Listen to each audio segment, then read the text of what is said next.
diberikan kepada kami adalah mahasiswa program studi pendidikan bahasa Inggris. Kami diutus untuk mewawancarai Bapak tentang manajemen pengelolaan sekolah SMK Negeri 1 Kupang. Di sini Bapak, tujuan kami ialah mengetahui bagaimana sistem manajemen sekolah diterapkan di SMK Negeri 1 Kupang, terutama dalam hal hubungan masyarakat yang ada di sekolah dengan komunikasinya serta upaya untuk menjaga citra positif di sekolah. Sebelum kami masuk ke dalam topik manajemennya, maka mungkin kami bisa mengetahui visi dan misi dari sekolah ini.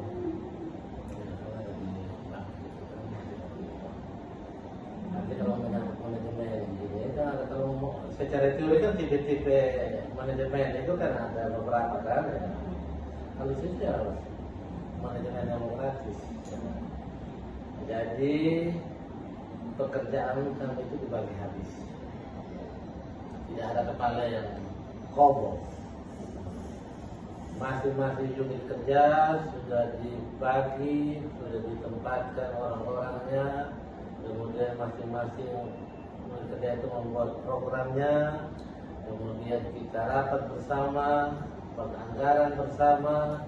Kemudian masing-masing eksekusi di bawah kendali saya. Tapi bukan saya atur-atur, tidak. Namanya pimpinan melakukan kontrol.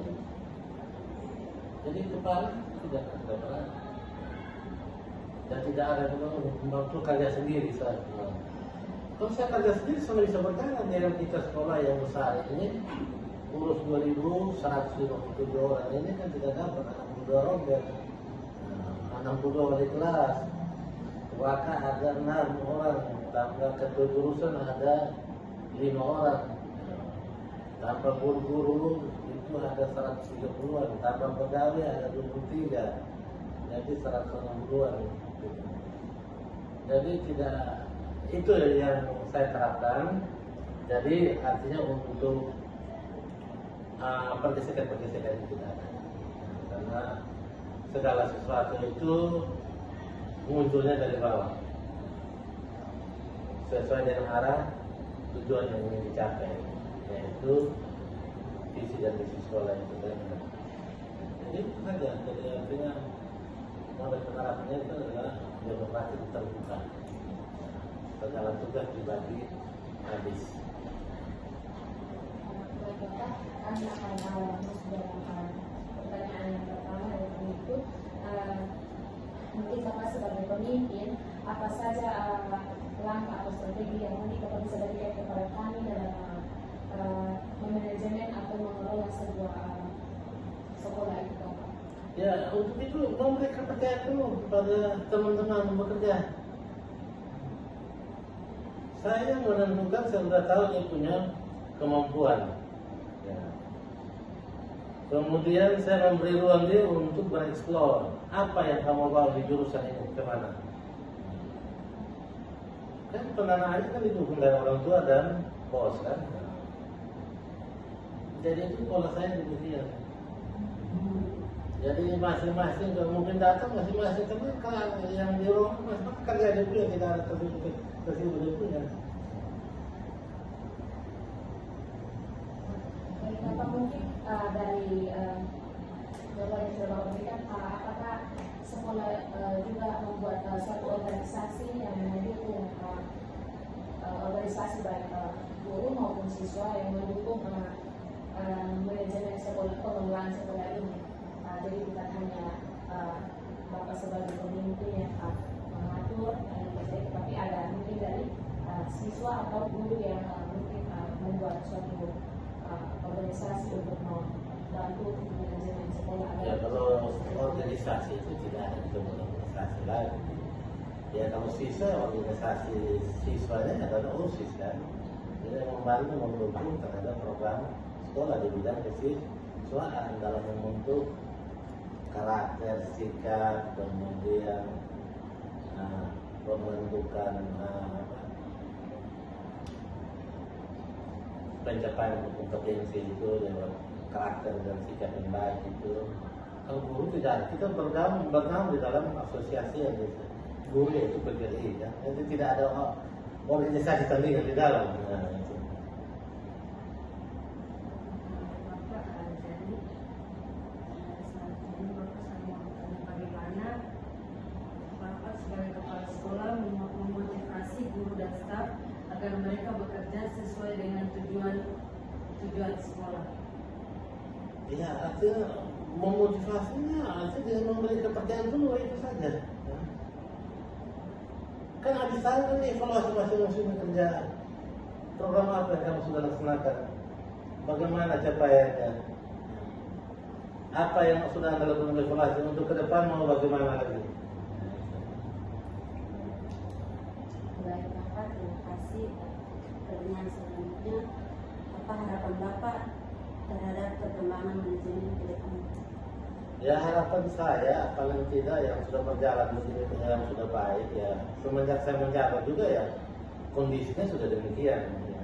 Kita karena itu tidak ada pergesekan di SMK 1 ini. Mungkin kalau lihat pemberitaan di sekolah A, sekolah B ya masing-masing penelitian diri ya itu karena membuat kelompok-kelompok. Kalau di sini tidak hanya satu kelompok kan adalah warak guru SMK 1, guru pada SMK 1. Di mana suka duka kita bersama-sama. Ya. Kerja masing-masing kerja dia punya, tidak dicampur orang punya urusan ya itu. Ya, hasilnya dia apresiasi hasil pujian, kemudian apresiasi ya menempatkan dia pada tugas tambahan itu atau mungkin kita lihat kalau sudah judul pergeseran ke bidang yang lain lagi. Tapi kan namanya bukan pekerjaan baru, namanya kegiatan di sekolah itu kita sudah saling baku tahu di unit ini apa yang dikerjakan, di unit ini apa yang dikerjakan. Jadi semua teman-teman di sini dia siap untuk menerima tanggung jawab itu sebagai guru yang mendapat tugas tambahan, baik sebagai wali kelas, sebagai ketua jurusan atau sekretaris, sebagai wakil kepala sekolah atau sekretaris ya, ataupun bidang-bidang yang lain seperti ya. Baik, pertanyaan terakhir dari saya Pak, apa tantangan terbesar dalam mengelola sekolah selama Bapak menjadi kepala sekolah SMKN Negeri 1 Kupang?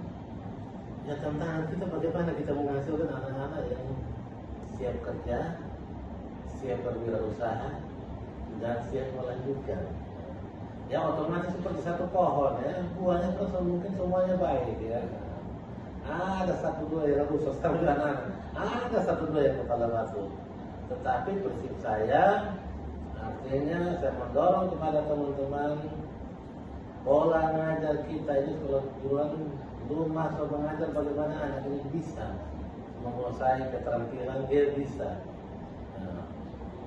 Jadi bukan administrasi belajar kita boleh siap, tetapi kita melihat jurusan kita ini spesifikasinya apa. Anak ini tamat kan ditanya, perlu tamat jurusan apa?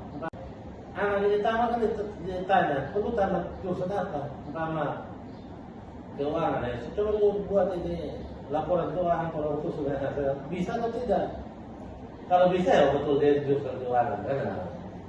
Jurusan perkantoran, aku coba aja tolong isi surat, buat surat ini ya. Lihat dia tata bahasanya, cara pengetikannya ya. Kalau baik, berarti baik. Berarti ada ini namanya perkantoran. Anak TKJ atau TKT sekarang. Oke coba ini Pak, boleh kepada ini tolong isi ya. Dia kerja sebentar selesai ya. Pariwisata, ya dia menjual pembuat paket, dia menjual. Kemudian dia menghandle tamu. Ada bisa. Kan kita di sini punya LSP mandiri, bisa mandiri. Jadi anak-anak itu nanti setelah mereka pulang dari PKL, tahun depan itu mereka akan di LSP. Jadi bagi yang bisa berarti dia dianggap kompeten. Maka dia dapat sertifikat perlombaan dari BNSP. Bagi yang tidak bisa maka dia belum kompeten.